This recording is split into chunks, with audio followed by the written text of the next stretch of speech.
Good afternoon. Good afternoon. Right. Happy Tuesday, everyone. Just a couple things here at the top. Wanted to start with developments in our own hemisphere. As you know, President Biden and Secretary Blinken have made human rights central to our foreign policy. And I'd like to address two important issues, as I said before, in our own hemisphere. We continue to follow widespread, peaceful protests throughout Cuba as Cubans are calling for freedom and human rights. They are standing up to Cuba's authoritarian regime. Their basic needs are not being met, and they are understandably exhausted. We commend the people of Cuba for showing great bravery, the strength of their will, and the power of their voice. In response, the Cuban government has attempted to silence their voices in communications through internet shutdowns, violence, and arbitrary detentions of dozens of protesters, journalists, activists, and other repressive tactics. We remain deeply concerned by the Cuban government's, quote, call to combat, and by the images of violence that we have seen over the past 2 days. We call for calm and we condemn any violence against those protesting peacefully, and we equally call on the Cuban government to release anyone detained for peaceful protest. Turning to Venezuela, the United States strongly condemns the unjust detention of 2015 National Assembly Representative Freddy Guevara and harassment of interim President Juan Guaido in Venezuela. These reprehensible acts are incompatible with efforts to create conditions for comprehensive negotiations between the Venezuelan opposition and the Nicolas Maduro regime to resolve Venezuela's crisis. We call for the immediate release of Congressman Guevara and urge the international community to join us in condemning his detention in the strongest terms. Venezuelans have suffered for far too long under a regime that engages in widespread repression and human rights abuses, targeting those who are attempting to build a democratic country with leaders and institutions that are accountable to the people. Next, as part of the whole of government effort, multiple U.S. agencies issued an updated Xinjiang supply chain business advisory today that describes the heightened risks for businesses that have supply chains and investment links to Xinjiang, China, due to the People's Republic of China's ongoing human rights abuses in the region. These include, but are not limited to, forced labor.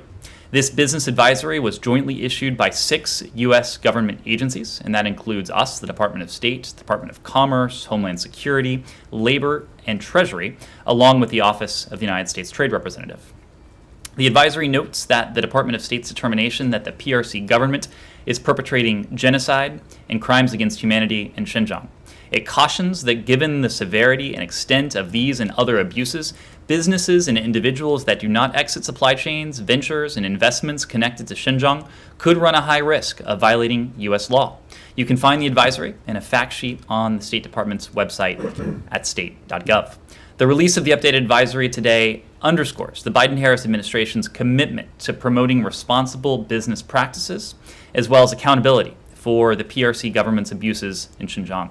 I note the European Commission and the European External Action Service today published global forced labor guidance to help EU companies address the risk of forced labor and supply chains based on international due diligence guidelines.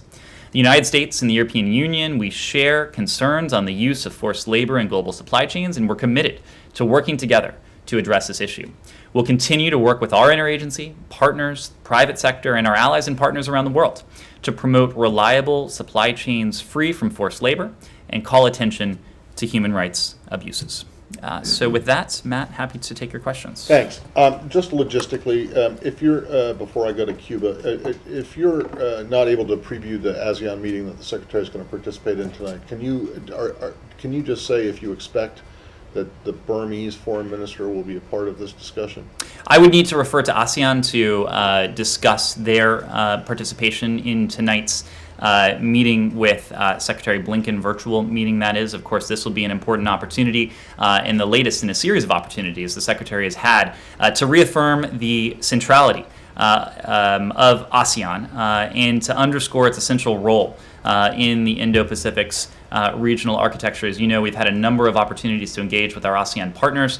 We met with the chair of ASEAN in a recent trip to London several weeks ago now. Deputy Secretary Sherman has been in the region for in-person meetings herself. The Secretary has spoken bilaterally on a number of occasions to his ASEAN counterparts, but I know the Secretary is very much looking forward to this, his first meeting with his fellow ASEAN ministers. Okay. On Cuba, there are quite a few critics of the previous administration's Cuba policy who are now, because you haven't changed that policy at all, by extension, critics of this administration's Cuba policy, who have pointed out or made the argument that the very sharp reduction in remittances that Cuban Americans are allowed to send back to the island is one, surely not the only, but is one reason why the basic needs of Cuban people are not being met, as in your words. Do you accept? Do you see any validity to that argument? And whether you do or not, are remittances and allowing them to go back up to the level that they were under the Obama administration, is that part of the review? Well, I would say our review is taking a broad look at what we can do to support the core principles at the center of our policy, and that is democracy and human rights. To your point, Matt, we are always considering options available to us that would allow us to support the Cuban people, to support their humanitarian needs, which are indeed profound. And they are profound because of not anything the United States has done, but from the actions and inactions, mismanagement, corruption of the Cuban regime. Look, the other point I would make is that current U.S. policy, the so-called embargo, it allows humanitarian goods to reach Cuba, and we do expedite any request to export humanitarian or medical supplies to the island. We regularly authorize the export of agricultural products, medicine, medical equipment, and humanitarian goods to Cuba. And we've authorized billions of dollars worth of goods over the past couple decades since the latest iteration of this has been in effect. But just in 2020 alone, we exported more than $175 million worth of goods to Cuba, including food and medicine, to help the Cuban people. In the first 6 months of 2021 alone, Cuba imported $123 million worth of, in this case, chicken from the United States. Now, the pandemic has added an extra layer of pain and suffering onto the Cuban people, as it has around the world, and we share the concern that the Cuban people have as they have faced an exponential rise in COVID cases across the island. Now, Cuba has made a sovereign decision regarding how it will address the pandemic, and that includes, in this case, the use of its own indigenously produced vaccine. Cuba, as you know, has not joined COVAX. The Cuban government could always decide to receive outside vaccine donations, but the Cuban government has decided not to do so yet. Well, okay, but so does that mean you do or do not agree with the argument that a sharp reduction in remittances has contributed to the lack of basic needs? Matt, I have not seen a comprehensive study of it, so I'm not prepared to comment on that from here. What I would say again is that we are always looking for ways that we can support the Cuban people.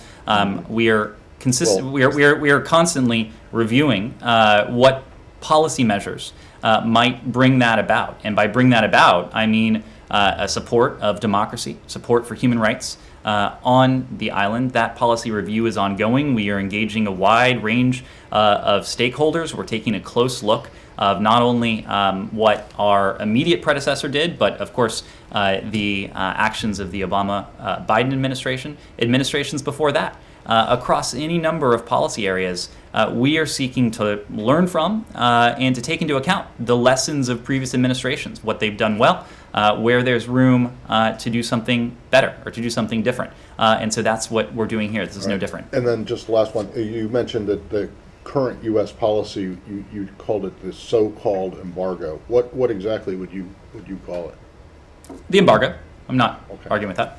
Andrew? Can I follow up on that? Sure. These remittances, because my understanding is that the wire transfers are part of the late November post-election additional sanctions by the Trump administration, and that is what many Cuban Americans are complaining about, where they can no longer send from Miami, who support the overall embargo. So I was wondering today if there was any running room, any flexibility that the administration would be considering. Then I asked that question of Senator Menendez within the last hour or two, and he said absolutely not, because the Cuban government takes 20% off the top on the remittances and then transfers the money to pesos, the dollars to pesos, and so that the people there are getting, a fraction of what their relatives are sending home. That said, I understand he's been in touch with the White House at the highest levels on this very issue today.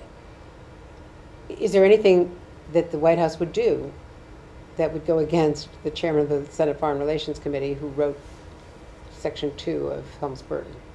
Far be it from me to speak for the White House. Well, I as will, an administration official, how likely, especially one where nominations go through that committee and are being held by a single Republican. What I will say is that, and I think there is widespread support. We recognize this in the administration. There is widespread support for this idea in Congress.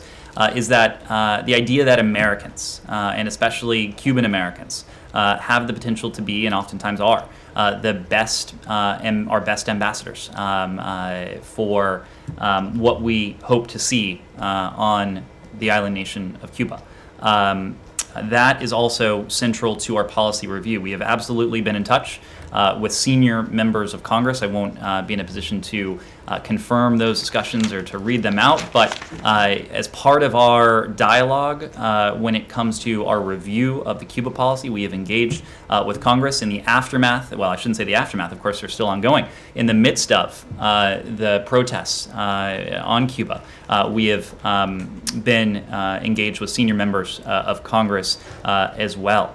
We do recognize that for our policies to have the most effect, to have broad legitimacy and support, it's important that they have, to the maximum extent possible, support of Congress. And of course, Cuba is no different. So those consultations are ongoing. Our policy review is ongoing. Even in the midst of that review, we're going to be looking for ways we can support the Cuban people. Andrea. Well, when you said that our Cuban Americans are the best advocates, the best ambassadors for democracy versus authoritarianism, let's say, I'm paraphrasing, but that seems to be the import of what you're saying. Is there some flexibility, as you said you're discussing with members of Congress, to some of the travel restrictions, COVID permitting? Again, I'm not in a position to preview what we might do going forward from the podium. What I can say is that even before these protests started, we are looking for ways in the midst of COVID, in the midst of the other hardships that the Cuban people have endured because of, again, the corruption, the mismanagement of their own government, perhaps the indifference of their own government. We are looking for ways that we might support the Cuban people in a way that's consistent with our interests, that's consistent with our values. We are, of course, doing that in the midst of these protests. These protests are about many things. But certainly the suffering of the Cuban people that has been made all the more acute during the pandemic. It's top of mind. Of course, their quest for additional freedom, for human rights, central to it as well, and what we can do in a way that is responsible and effective to support those aims, including their humanitarian needs, we'll continue to consider and move forward as appropriate. Laura. Thanks, Ned. Yesterday, Jen Psaki said at the White House podium that the United States has spent something like $20 million to support democracy assistance programs in Cuba since 2009. Can you give us some granular detail on how that money was spent? Was it mostly for broadcast channels? Was there nothing else? And if it was mostly for broadcast, was that normal operating costs, or was that above and beyond what had already been budgeted in previous years? Well, what Jen was referring to yesterday was the fact that we do provide economic support funds for democracy promotion programs to Cuba on an annual basis, and that amount has been $20 million per year for several years now. And now these U.S.-funded programs, they do go to broadcast funding. They inform the Cuban public through support for independent media. They support Cubans to promote free expression in their communities. They increase access to information on democracy, participatory government, human rights, and market economics. They provide emergency and humanitarian assistance to human rights defenders and to political prisoners. And they prepare those who aspire to have a voice in a free and democratic Cuba. All of this funding, all of these programs, they do adhere to the laws and the guidelines laid out in the Helms-Burton Act of 1996 and the Cuban Liberty and Solidarity Act. We've made no secret of the fact that support for democracy, support for human rights, is really at the core of our approach to Cuba. They are going to be anchors of not only our policy review, but where we net out on that policy. I would make one other point, that as these protests have taken place, we have seen the Cuban government respond with internet shutdowns, with blackouts. These are government-imposed internet shutdowns. And so, just as we've been doing with this funding, we call on Cuba's leaders to demonstrate restraint, to urge respect for the voice of the people by opening all means of communication, both online and offline, shutting down technology, shutting down information pathways. That does nothing to address the legitimate needs and aspirations of the Cuban people. And so we've been very clear on that from the start. Laura. So just to drill down a tiny bit on a technical detail, is it fair to assume that that money has come out of this building and or USAID, and did it go strictly through NGOs? Well, of course, we're not providing any funding directly to the Cuban government. Oftentimes, as you know, we work through partners on the ground. For additional details, you may want to reach out to USAID for how they may administer it. Yes? Thank you, Ned. A couple of questions about Georgia. I watched your briefing a week ago where you talked about organized violence on Tbilisi's streets when Georgian law enforcement, as many allege, intentionally did not stop the violent mob's attacks on journalists and members of the LGBTQI community. After your briefing, 2 days ago precisely, a cameraman of TV Pirveli, my colleague, Alexandre Lashkarova, this is actually him, he was beaten up by this mob and he died 2 days ago.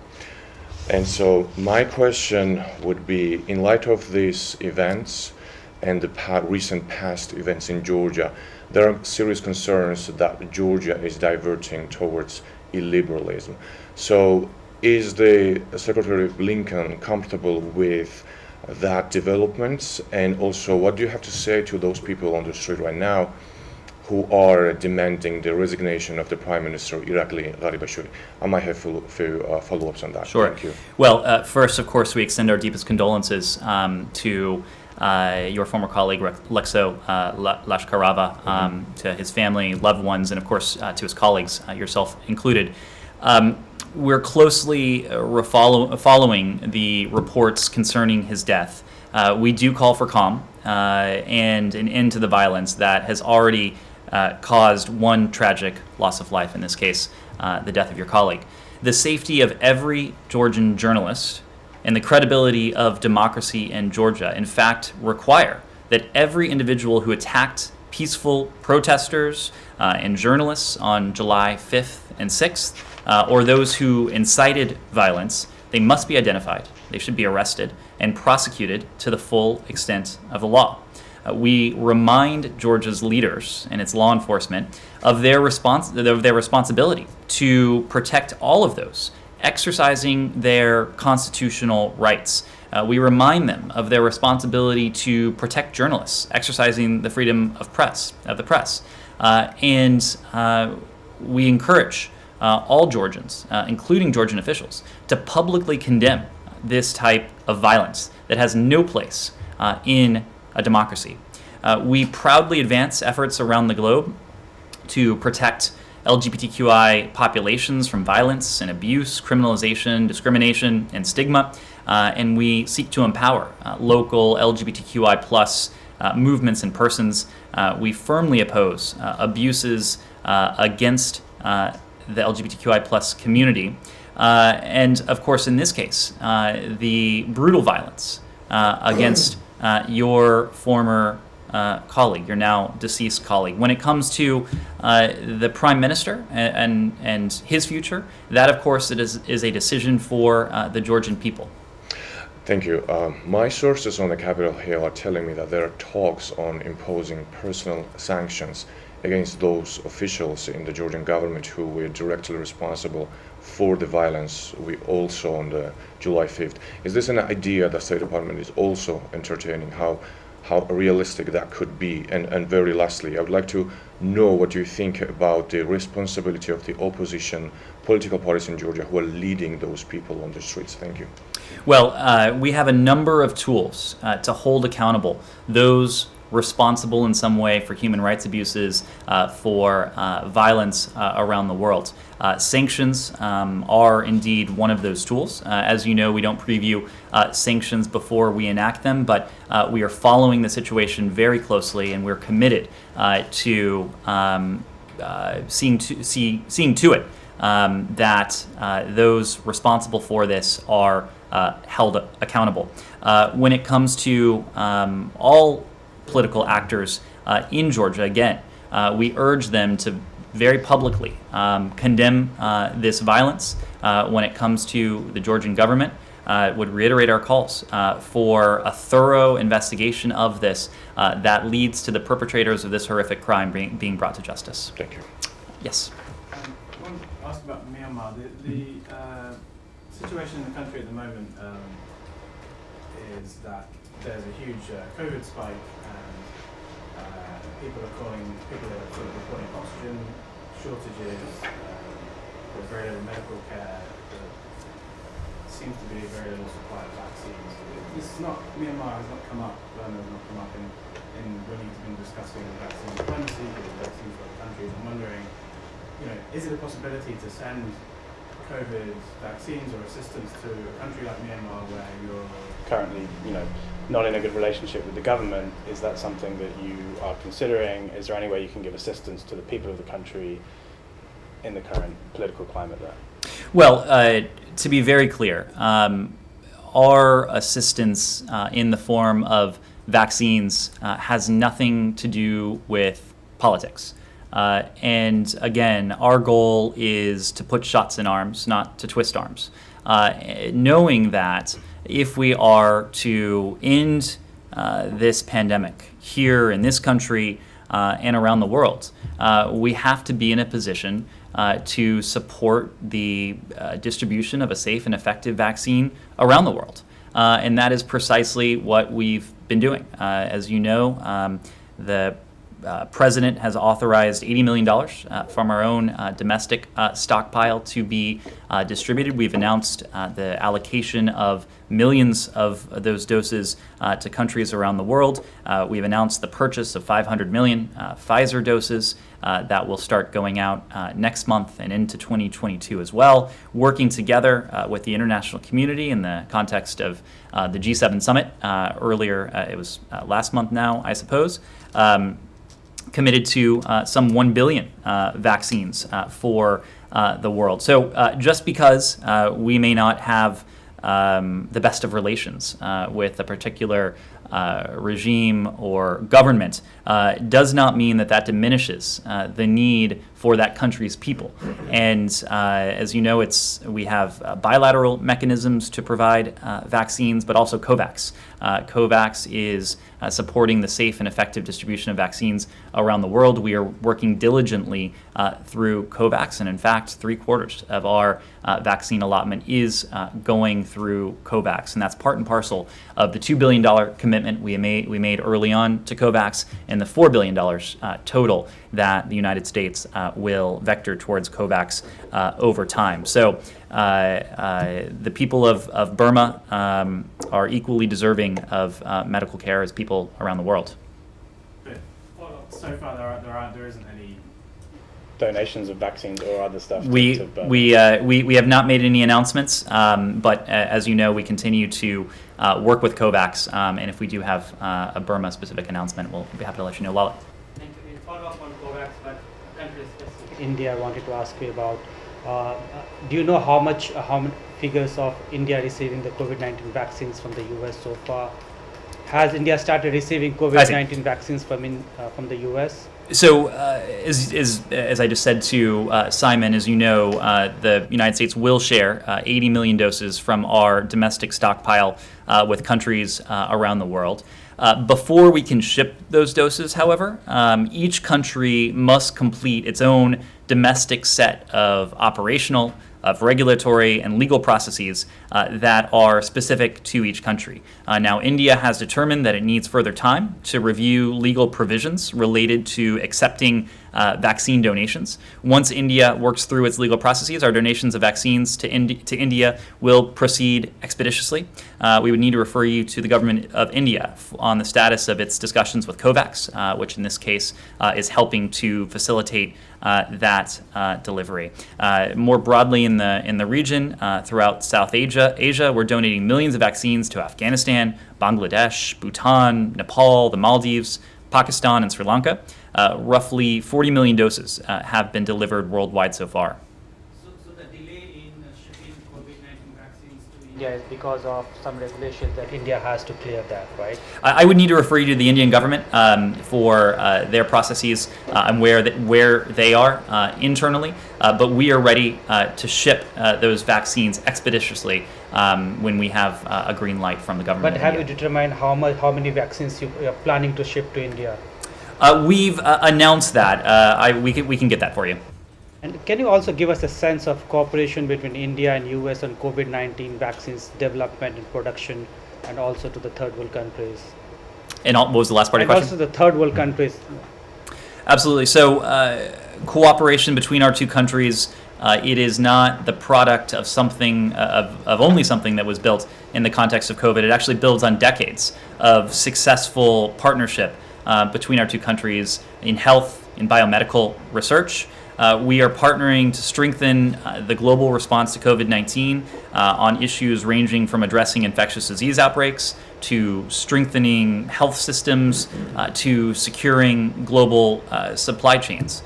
We recently welcomed an initiative to collaborate through the International Center of Excellence in Research focused on infectious diseases, and in this case that includes COVID-19 and other emerging threats. And we look forward to an overarching MOU, a Memorandum of Understanding, to enhance health cooperation beyond that. We are further working on diagnostics, therapeutics, vaccines to combat the disease and to recognize the importance of manufacturing critical drugs during this time and to making them accessible globally. And we're able to do that because India's pharmaceutical sector is strong. It's well established. It has played a central role in manufacturing vaccines for global use over some time. And we're pleased that U.S. pharmaceutical companies, in turn, are coordinating with their Indian counterparts since the beginning of the pandemic. As you know, beyond this partnership in the context of the Quad Leader Summit, there was an agreement to work with India to boost manufacturing of COVID vaccines that would support a safe and effective and eventually universal distribution of vaccines around the world. One final one. The situation, the pandemic situation in India has improved quite considerably in the last few weeks. You know, the US had imposed some travel restrictions on people coming from India. now the situation is improving. Are you reviewing it, and when do you think this will be lifted? Well, I would say there are a couple of things at play here. When it comes to the travel restrictions, as you know, that is something that we are taking a close look at. The U.S. government, I should say, is taking a close look at. There are expert groups that have been formed. And experts in this case refers primarily to medical professionals, because for us, this is not a decision about politics. This is a decision about public health and the safety of the American people, but also the safety of the global traveling public. And we want to make sure that this decision is adjudicated with that central principle in mind. The State Department, for our part, we also routinely issue travel advisories, and we routinely update them for all countries based on a comprehensive review of available safety information and ongoing developments. We review those regularly, and we make updates as warranted. Thank you. Thank you. Yes? Thank you very much. I have a follow-up on Cuba, but first I Sure. want to ask 2 questions on Brazil. The Brazilian president wants to change the next election process back to paper vote. He has alleged that fraud in previous election without giving evidence, and last week he threatened to cancel next election next year if there is not a clean one. So what is the administration response to these claims, and does the U.S. have confidence that the previous past elections in Brazil were fair and the next one will also be fair? What we call for, and this is not unique to Brazil, but it's what we call for around the world, are free and fair elections, the ability of the people to exercise their will freely and fairly. And so the mechanics of an election are typically not of consequence to us. What is of consequence is the character of an election. And so we will be looking to see to it that elections around the world, but including in Brazil, are free and fair. To these claims that the president is making, he's following Trump's playbook when it comes to election fraud. Well, I would not want to characterize what the Brazilian president is saying, but I will characterize where we stand on the exercise of democracy, the ability of peoples around the world to exercise their free will, and that's free and fair elections. In our view, are important. They are important in democracies. They are important in aspiring democracies. They are a key metric as we determine the health of democracies and the health of participatory electoral systems around the world. And another one, because harassment against journalists also in Brazil has increased since President Bolsonaro took office. Last week, the organization Reporters Without Borders included Bolsonaro on a list of press predators, alongside with 37 authoritarian leaders like Bashar al-Assad and Vladimir Putin. And also last week, President's lawyer sent a message to a female reporter saying that in China she would disappear and her body would not be found. So what is this kind of threat is something that worries this administration that coming from Bolsonaro's government?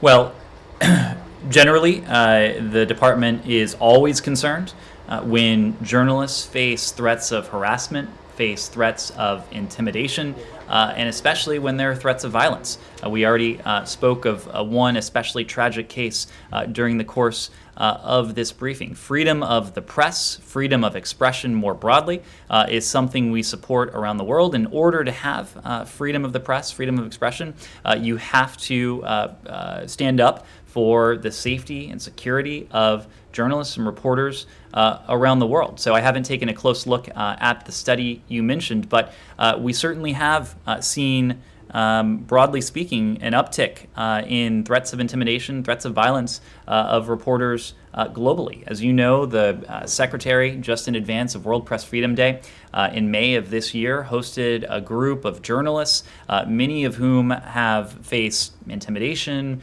threats of violence in their own work. And we did that very purposefully to put a spotlight on this challenge. And it's a challenge that not only comes from governments, sometimes non-governmental organizations and actors, terrorist groups and others take part in this, but journalists should never face threats, face danger in the course of their work for what it is they may report, for what it is they may uncover. Could these violations of human rights impact the bilateral relationship between Brazil and the U.S., since you were saying this administration put human rights at the center of foreign policy? Well, that's exactly the point. And it's not unique to Brazil. It's not unique to any one country. But in every relationship we have, this includes with our closest partners. It includes those with whom we may have profound disagreements. We are always going to be taking a close look at a country's human rights record to seek improvement where we can, but ultimately to see to it that people around the world are protected in exercising their universal rights, their universal freedoms. The United States will always be a voice for that. Oftentimes we do make that point publicly, but in private conversations as well, we don't shy away. And we do what we can in our assessment as in the means most effective for us to protect and to safeguard human rights around the world. Just can I do a very quick follow-up on Cuba? Sure. Because during the campaign, President Biden said that Trump's reversals on Cuban policy have inflicted harm to the Cuban people and done nothing to advance democracy and human rights. So does President Biden still want to change Trump's policy on Cuba, and when would be a good time, if not now? Well, we're undertaking a review of a Cuba policy precisely to determine how best we can support the human rights of Cubans, how best we can support the prospect for democracy on the island. Now, of course, successive administrations have sought in some ways to do that. And so, as I said before, we are going to be taking a close look at what has and has not worked in the past. And unfortunately, in the case of Cuba, there may be more that has not worked than what has worked. And so we are going to be, as we've done in other cases as well, studying that very closely to determine what we can do most effectively, consistent with our values, consistent with our interests, to move the ball forward, especially when it comes to democracy and human rights. Will Cuba become a priority now with the events on the ground? Well, of course, you heard from the president directly, you heard from the secretary directly, standing right here.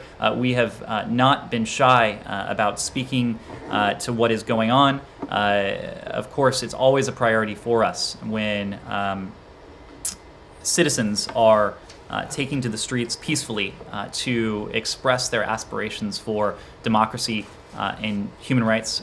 We'll continue to watch this very closely. Yes, Rich. Thank you. I'll in the hemisphere. Were you staying in the hemisphere? I was going to go to a different hemisphere. Well, let's stay in the hemisphere. I'll come right back. Okay. Okay. Go ahead. So in Haiti, is the U.S. team in Haiti assisting the assassination investigation part of a U.S. Foreign Emergency Support Team? Do you know who from this building was part of the U.S. delegation went to Haiti on Sunday? Thank you.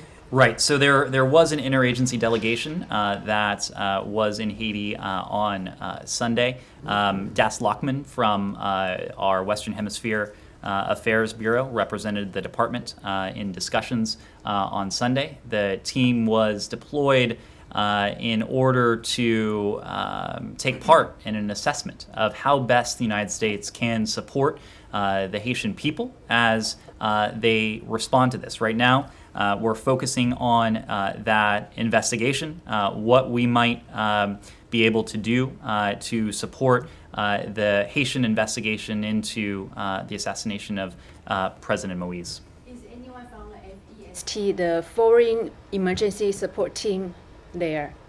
I will get back to you on that.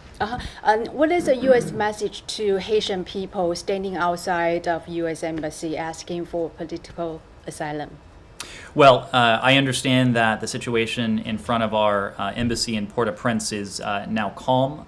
The groups that were gathered there, I understand, have dissipated. As we do around the world, we encourage Haitians in this case not to gather in front of our embassy for their own safety, for their own security. We continue to urge calm across Haiti.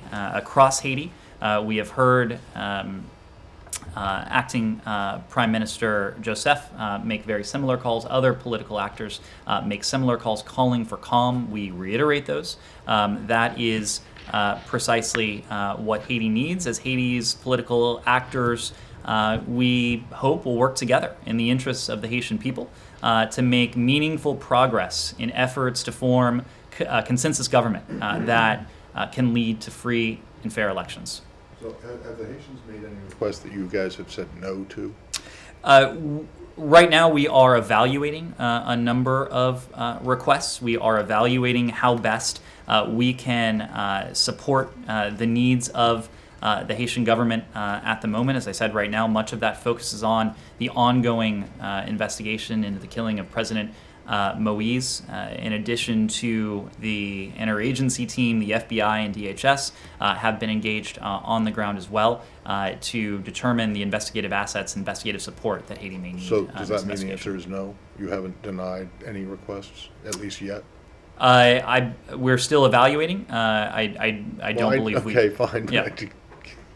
Have you said no to anything? I don't believe we have denied any requests right yet, but we're still evaluating quite a bit. As you said yesterday, the focus is On the investigation rather than on security assistance, which was a request. So is there a response to that request? Well, as I think you've heard from the Pentagon and from the White House, we are evaluating requests for assistance just as we would requests from assistance in other contexts. We know in this case that there may be needs for protection in the context of critical infrastructure. We're taking a close look at that as well. FBI and DHS, as I said before, have been engaging with their Haitian counterparts, but all of these requests were evaluating in line with our assessment of how we can best assist the Haitian people and the Haitian government. Rich. Thanks, Ned. The European Parliament has voted for a diplomatic boycott of the upcoming Winter Olympics. Does the U.S. support that? Do we support their boycott, and is the U.S. considering, or will the U.S. follow suit and do the same? Well, what is true is that we are closely consulting with allies and partners, as well as other actors, including the business community, to identify common concerns and ideally to establish a common approach regarding the 2022 Winter Olympics and Paralympic Games.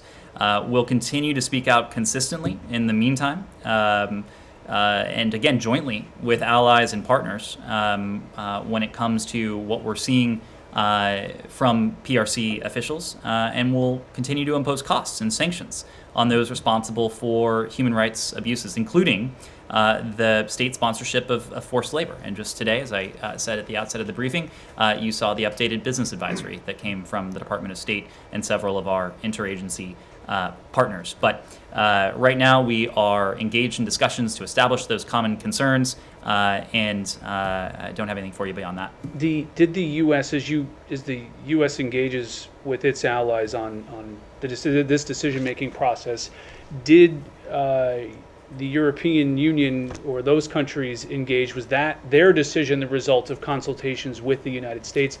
And then sort of separately on you're talking about the business community and today's advisory, can you confirm that we can expect one on Hong Kong? And the Xinjiang advisory is about 36 pages. Succinctly, what is the message to the business community? That this type of activity, knowingly having forced labor in your supply chains, is immoral, which it is clearly in the statement, or is it illegal? Well, I think what we said at the outset is that companies that engage with entities and who are enmeshed in supply chains in Xinjiang do face potential legal exposure. And the business advisory was quite clear on that. When it comes to the EU and how they arrived at this decision, I'm not going to speak for the EU. I will let them speak for themselves. I will say that the EU, of course, is an important partner when it comes to any number of issues, and that in part is predicated on our shared values. And I would make the broader point that you have seen a great deal of convergence between the United States and our European allies based on those values in the context of the PRC and Xinjiang in particular. Let me give you just a few examples. At the G7 summit, President Biden and Chancellor Merkel outlined our shared positions on China. The president had an opportunity to meet with a number of his other counterparts, including British Prime Minister Johnson and others, to discuss the importance of coordinating and responding to China's non-market practices and the need to speak out on human rights abuses, including in Xinjiang and Hong Kong. The communique that resulted from the G7 summit also addressed the need for action against forced labor practices in the agricultural, solar, and garment sectors. There was an entire paragraph 49, I believe it was, dedicated to this issue and showcasing the convergence. At the NATO summit, the communique, for the first time ever, addressed the security challenges from China, and the United States and our NATO allies, many of whom are European, of course, agreed to draft a new strategic concept, a framework that will guide the alliance's approach to the evolving strategic environment in the coming years, not only to address Russia's aggressive actions, but also those posed by the PRC to our collective security. And then, of course, at the US-EU summit, the leaders launched the US-EU Trade and Technology Council, whose goal is to write the rules of the road for the economy of the 21st century in areas like emerging technology and competition policy. And we've also put forward a series of affirmative ideas, Build Back Better World being at the center of this, offering and making clear that one, democracies can deliver, and two, there is an alternative, attractive model to what other countries may be offering here. When it comes to Hong Kong, we don't have anything to announce at this time regarding future policy moves. You've heard from us on any number of occasions our concern regarding Beijing's ongoing attempts to undermine Hong Kong's autonomy, to dismantle its democratic institutions and processes. Will continue to call international attention to and to hold PRC and Hong Kong authorities accountable for the erosion of the rule of law in Hong Kong. I would make one additional broader point here. We know that a healthy business community relies on the rule of law, which the national security law that applies to Hong Kong continues to undermine. As a general matter, we seek to ensure that businesses can operate in a stable, predictable, and fair regulatory environments around the world. And rule of law risks that were formerly limited to mainland China are now increasingly a concern in Hong Kong. That's of great concern to us. It is of great concern to the American business community. It's of great concern to the international business community. Yes, please. On Cuba, just returning to Cuba, my colleague asked about the urgency of this ongoing policy review. Is there a timeline for completion? Because I think we've continued to ask, and obviously the protests sort of lend a greater immediacy to the question. And then on Haiti, is the administration particularly concerned about instability in the country as a result of this dispute over control of the government? And is the State Department or the interagency going to continue to engage with all of the claimants to power? Well, we have engaged with a wide variety of stakeholders in Haiti. The interagency delegation that was there over the weekend met with Claude Joseph, Ariel Henry, Joseph Lambert, and others. And we've continued to urge these political actors to work together in the interests of the Haitian people.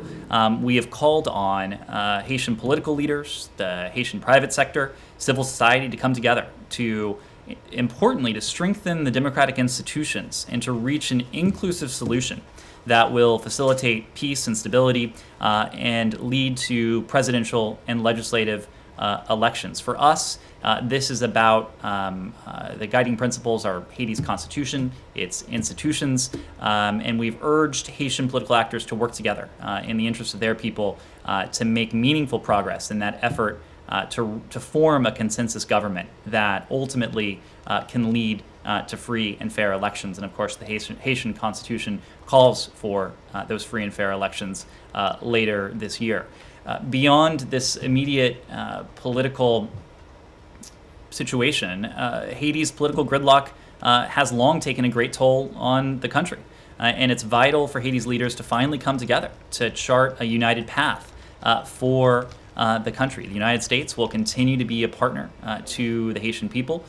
We will continue to engage constructively with Haiti's political actors and its broader set of stakeholders to do what we can to help support Haiti's political leaders finding this consensus solution. On the Cuba policy review, of course, we are moving as expeditiously as appropriate in this case. We are making sure that we are consulting with, as I said before, a broad and wide variety of stakeholders. We are taking a close look at what the United States can best do to support the needs of the Cuban people, to support their legitimate and long-denied aspirations for democracy and human rights. Sean. Could I ask about Egypt? Sure. There was a report, I believe, yesterday in Politico that Mohammed Sultan, whose case I'm sure you're familiar with, that there was an agreement by the State Department under the previous administration, at least something signed to the effect that he would be again in custody of the United States, and that Egypt's intelligence chief has raised that again. First of all, is there any truth to the to that initial finding that there was some document there? Was this raised, and do you have any comment overall on his situation now? Well, we're aware of the document that was reported related to Mohammed Sultan. Of course, a U.S. citizen. He was formerly imprisoned in Egypt. We don't have a comment on its legal authority. What I would remind you, though, is what we said at the time. The United States condemned the detention of Mr. Sultan, and we called for his immediate release. It's something that we worked for very assiduously. Can you say whether the Egyptians have raised this again? I'm not in a position to detail that. Laura. Staying in that region, if we could go to Iran, there was a report out of Tehran today that a government spokesman said that Iran and the United States are negotiating for prisoner exchanges. First, I assume that was not a direct negotiation, but if it was, could you please comment?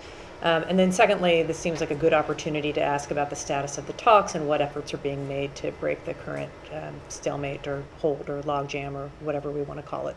Well, first on the question of detainees, you are correct. It is indirect but active discussions taking place on this to this end, seeing the release of the Americans who have been unjustly detained, deprived of their freedom for far too long now.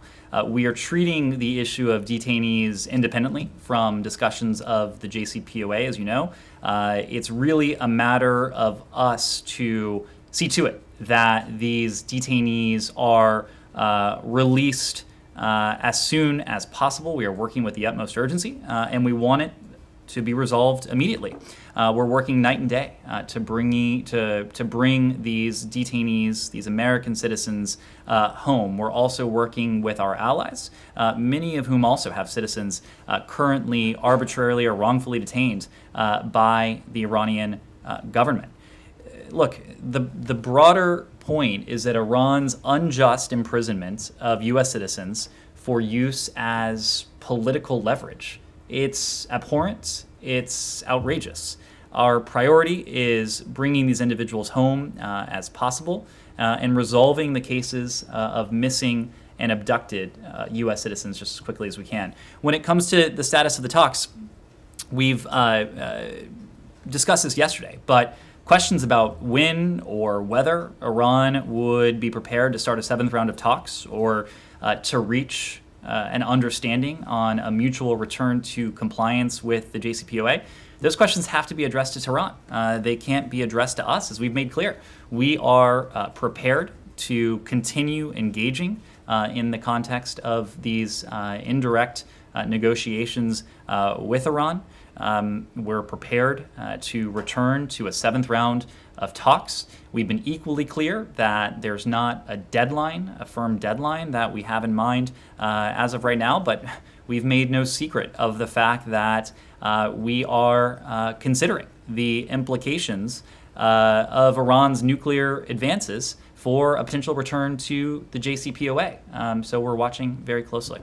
Right, now just on the indirect but active discussions with the prisoner, is there anything new about this today other than the fact that an Iranian official said this?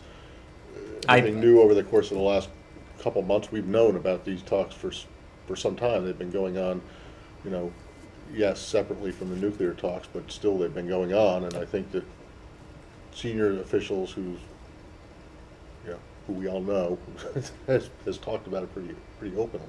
I correct me, Laura, if I'm wrong, but I think Laura asked a question just based on what an Iranian official No, I said. know, but I'm just wondering, I'm not saying it's not a valid question. I just wonder if there's anything new today that was not new last week or the week before or a month before or 2 months. Matt, I think we have found in the case of Americans who are held against their will unjustly around the world, that these discussions are best undertaken quietly, and we often don't speak to the details from the podium precisely because we are doing everything we can and working as urgently as we can to secure their release. So I'm just not in a position to update on where these indirect discussions may be. Well, yeah, but they've been going on for months, right? Well, they've been going on before this administration took office. Yes, yeah. I mean, okay. Yes. Thank you, Ned. 2 questions, please. First, on the Secretary's ASEAN Foreign Ministers meeting later this evening. Last week, Kirk Campbell spoke at an event where he said, I think we have been missing in action in many respects in the Pacific. He said, we recognize fully that for an effective Asia strategy, you must do more in Southeast Asia. And he said, we want in the next little while to step up our game substantially. So first, would the State Department agree that the U.S. has been missing in action in the Pacific? And will the Secretary's message today be about greater U.S. engagement in Southeast Asia? And then I have a follow-up on China. So this is a region, the Indo-Pacific, that is vitally important to us for any number of interests, but also our values. I think what the Secretary will say tonight, and I expect we'll have a readout after the session concludes, is a reaffirmation of our commitment to ASEAN centrality and a reaffirmation of ASEAN's central and essential role in the Indo-Pacific's regional architecture. The Secretary will have the first opportunity tonight to speak to ASEAN, at least to the foreign ministers as a whole. But as you know, we did meet with the Bruneian foreign minister in London, current chair of ASEAN. The Secretary has been in contact bilaterally with over the phone and in person with a number of ASEAN members. Deputy Secretary Sherman was traveled to the region several weeks ago where she met with ASEAN counterparts. So I think both in terms of word and deed, we have demonstrated our commitment to the centrality of ASEAN. We know of its indispensable and central role to the regional architecture, but I wouldn't want to get ahead of the Secretary's engagement tonight. And then, excuse me, on China, China's foreign ministry has responded to yesterday's atrocities report, and they've said that the U.S. is in no position to point fingers at other countries' human rights situation. They gave examples of past treatment of Native Americans. I think they brought up George Floyd.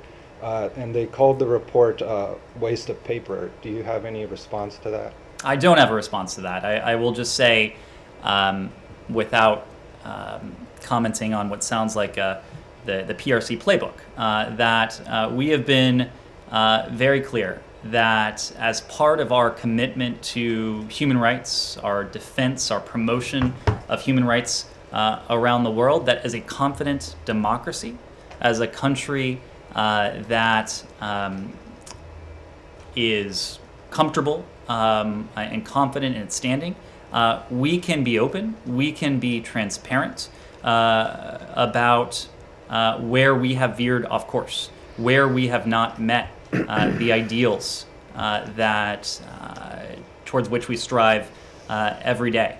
After all, and as we often like to point out, This country was not born a perfect union. It is our essential mission every day to form a more perfect union where that imperfection has been on display. At least speaking for this administration, we have not sought to sweep it under the rug. We've not sought to hide it from the rest of the world. We know that for the health, for the well-being of our own democracy, it's important that we are open and transparent, but also to be the model that we aspire to be for other democracies and aspiring democracies around the world. We set an important example by comporting ourselves in that way. Thank you very much, everyone. Very quick. Yes. Special envoy John Kerry speaking in Russia because he was reported by media reports that the U.S. is trying to setting up some proposal to work with Russia on climate change. Do you have any readout on his meetings in Russia? I don't have a readout at the moment. I do expect that the Special Envoy's office will be in a position to provide additional details at the conclusion of his meetings there. Of course, it is not a secret that we have profound differences with the Russian Federation on any number of issues, and I need not go into them, but it's also not a secret, and you saw this in the form of President Biden meeting with President Putin, that we believe there are going to be certain areas where our interests align. And you saw that in the context of an agreement last week announced to extend the Syrian humanitarian corridor by 12 months.